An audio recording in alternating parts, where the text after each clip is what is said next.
कटैले बाड़े झरिया से अवतारे राजा रे लगड़िया से टिकट कटैले बाड़े झरिया से अवतारे सैया रे लगड़िया से।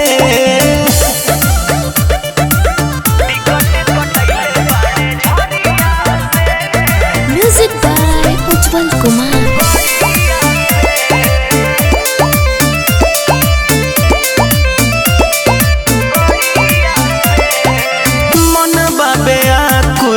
दिल बाबे चैन पातर पियावा से लड़ावेला नयन मन बाबे आकुल दिल बाबे चैन पातर पियावा से लड़ावेला नयन खाइब हवा उनके बाबरिया से खाइब हवा उनके बाबरिया से कटैले बाड़े झरिया से अवतारे राजा रे लगड़िया से टिकट कटैले बाड़े झरिया से अवतार सैया रे लगड़िया से।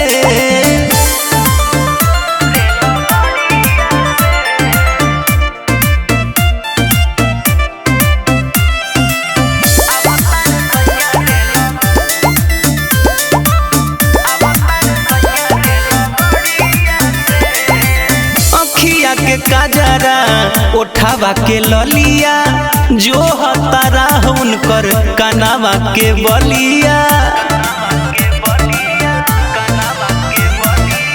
अखिया के काजरा उठावा के ललिया जो हतारा उनकर कनावा के बलिया खुश भइल मन ई खबरिया से खुश भइल मन ई खबरिया से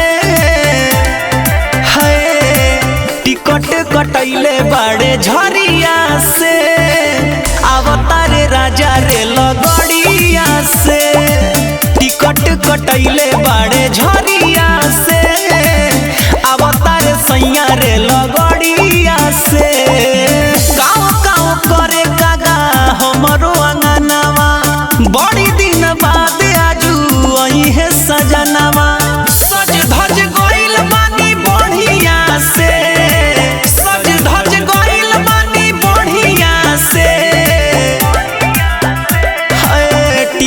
कटैले बाड़े झरिया से अवतारे राजा रे लगड़िया से टिकट कटैले बाड़े झरिया से अवतारे सैया रे लगड़िया से।